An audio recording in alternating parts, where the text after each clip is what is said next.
What's going on, everybody? Welcome back to another episode of They Got KD, but we got Jaden McDaniels. As always, I am your host, Zach Cronin, and today we are going to be talking about the Minnesota Timberwolves, how they beat the out of the Phoenix Suns in the first round, and also how they have convinced me that they are championship contenders.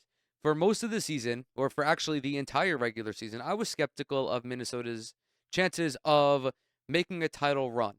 Not because of their defense, obviously, because they were the best defense in the NBA for pretty much the entire season, but because their offense was average at best. I believe they were 18th in points scored per game this season, 16th in offensive efficiency, somewhere around that, even though they had Anthony Edwards, even though they had Karl Anthony Towns. It seemed like this offense was just missing something. If I had to guess, it is a secondary playmaker on the perimeter. However, they have Mike Conley, who is not only a secondary playmaker, but a facilitator that this team so desperately needs for the playoffs. I think that he was one of the huge reasons why Minnesota just looked so dominant against Phoenix. Obviously, Ant was huge with 40 points in game four, averaged 31 for the series. Quality minutes from Cat as well when he was on the floor and not fouling. A huge 25 piece from Jaden McDaniels in game two. But Mike Conley is the calming presence that Minnesota needs throughout these playoffs. A guy who can control the tempo, facilitate, direct traffic, do everything in his power to set up high quality looks for everybody else on the floor. And that is a type of player that every contending team has. The Nuggets have it in Nikola Jokic. The Boston Celtics have it in Drew Holiday. All of these guys are different degrees of exceptional, but they all have the basic point guard skill set, which again is huge in the postseason when the game slows down and becomes more physical, and the opponents are just better. I did make a video examining what went wrong for Phoenix, not only in this playoff series, but everything leading up to it with the moves in the front office. I don't want that video to seem like I'm disrespecting the Wolves with everything that they did. So I'm going to make this video. I don't know what order they'll be out, but I'm sold, man. I'm sold on this team. They averaged 118 points per game in this series, had an offensive rating of 128. The offense looked cohesive. The rotation looked comfortable. Everyone had great confidence in one another. Anthony Edwards, all of the clips I've seen of him mic'd up, he is a tremendous leader on the court for this team despite being 22, 23 years old. This guy is well ahead of himself of where he should be in that regard. And he's also like arguably the best player in the playoffs. He's been exceptional. Additionally, there is Karl Anthony Towns who averaged fewer than 30 minutes per game, but still averaged a shade under 20 while shooting 52% from the field.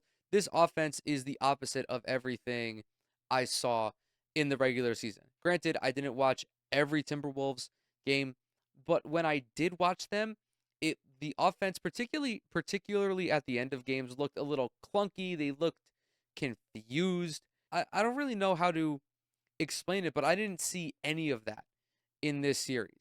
Everyone was decisive.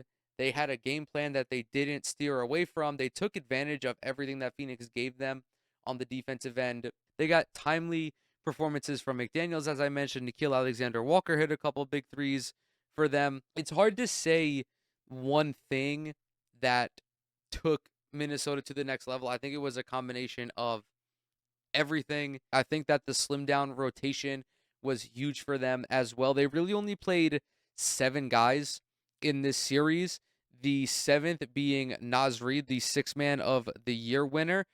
Him, Towns, Nickeil Alexander-Walker, Mike Conley, Gobert, Jaden McDaniels, and Anthony Edwards were the only guys who averaged more than 15 minutes per game. Notably, there really wasn't any Kyle Anderson, who was a huge piece of their rotation during the regular season. I would not expect to see much of him in this postseason. He's not really a good option for them right now, especially with Mike Conley playing how he's playing and being able to log these heavy minutes. I mean, Mike Conley brings everything that Kyle Anderson brings, minus the size, and is better at it. He's a better passer, better three-point shooter, decent enough on defense, but then again, there aren't really any defensive concerns. Now, of course, they have the task of matching up with the Denver Nuggets, with whom they split the season series 2-2. Not very much to go off of the season series, aside from the fact that it was two very good teams playing very well against one another. You can't say that either team won or lost a game because of injuries, because both of them at one point or another were without a huge contributor. Denver had one of those games without Jamal Murray. The Timberwolves had one of those games without Cat, without Naz Reid. These are, to me, right now, the two best teams in the Western Conference. I think that the winner of this series goes on to represent the Western Conference in the NBA Finals. And I'm still rolling with Denver. I think that Denver wins a title again this year. But the Minnesota Timberwolves, if their offense is going to be able to play like this, I don't see how you can't be confident that they could win this series. I mean, as far as I'm concerned, it's like 51 to 49% for me, leaning towards Denver. Obviously, the biggest concerns in this series is Nikola Jokic for Minnesota and Anthony Edwards for Denver. Although Jokic he's gonna be incredible because he's a fantastic player. The Timberwolves have this unique roster in the sense that they have multiple bigs that they can throw at Jokic. No, Rudy Gobert or Karl Anthony Towns is not going to prevent Jokic from averaging 25, but they are a big body who can wear him out and just make it difficult for him to score and facilitate. When you get to the playoffs, that's all you can ask your defense to do, is just make it tough for your opponent. The Nuggets did have issues with the Lakers defense. There were stretches of those 5 games where it did not come easy for them. Anthony Davis gave them fits. Also, their three-point shooting was not great. They shot less than 30. They shot about 31% from 3, and the Timberwolves have the personnel on the perimeter to make things very difficult for Michael Porter Jr., for Kentavious Caldwell-Pope, for Jamal Murray, who has been hobbled over these last couple of weeks. On the flip side, Denver does also match up very well. They do match up very well with Minnesota. I am interested to see how they deal with Anthony Edwards, because there is a lot of length for Minnesota, whereas Denver doesn't really have that much. I'm looking at their roster right now, just the guys who played against the Lakers. KCP, if I had to guess, is going to almost exclusively defend Anthony Edwards. Who replaces him after that?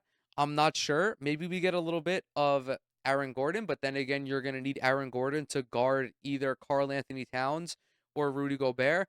I'm very intrigued to see how Michael Malone approaches these matchups. I'm also very intrigued to see if there is a lot of switching done by Denver, particularly on the perimeter with Anthony Edwards. They also have to account for Jaden McDaniels, who might go off for 20 at some point. It's just going to be a very, very interesting approach from both of these coaches. Before I get stuck yapping too much, I think I'll close it out with something I said at the top of this video. I'm very impressed with how the Timberwolves came out and handled the Phoenix Suns. They did not fuck around at all. Teams usually win at least one, especially a team that has the talent of Kevin Durant and Devin Booker, but the Timberwolves didn't allow that. Mentally as well, I think that is a huge leap for them. Now they have additional playoff experience, but just being in a situation where you have so much momentum and you don't squander it, it's going to be huge for them going forward. Of course, with the additional stability brought by a guy like Mike Conley. Again, I'm rolling with Denver in this series, but I would not be shocked if Minnesota pulls it out. I think it's going to go 6 or 7 games. There was Unk talking on TikTok about how the longer this series goes, the more likely it is that Minnesota wins. I don't know if I necessarily agree with that. I do, however, understand where he's coming from in the sense that a couple of the Nuggets are already banged up and it's just more wear and tear on them. But I also don't know if that fucking matters because Jamal Murray hit a fucking game winner hours after he was listed as questionable with a calf injury. So we're in the playoffs. I understand that teams are banged up, but everybody is banged up. You could say the same for Minnesota. Karl Anthony Towns was banged up heading into this series as well. I think it's ultimately going to come down to whichever team executes better and also whichever team is able to generate high quality looks for their role players. Guys like KCP, MPJ, Aaron Gordon, Jaden McDaniels, Nickeil Alexander-Walker, they are going to be infinitely more valuable to their teams in this series than in the first round. And with that, I'm going to go ahead and close this video out. Thank you guys so very much for coming to hang out with me today. As always, everything I'm associated with is down in the description box below. Twitter, Instagram, TikTok. Subscribe to the channel. Leave a like on this video. If you enjoyed it, drop a comment as well. It really helps out with the algorithm. If you do any of those three things, you will become my new favorite person. And with that, I will catch y'all in the next one.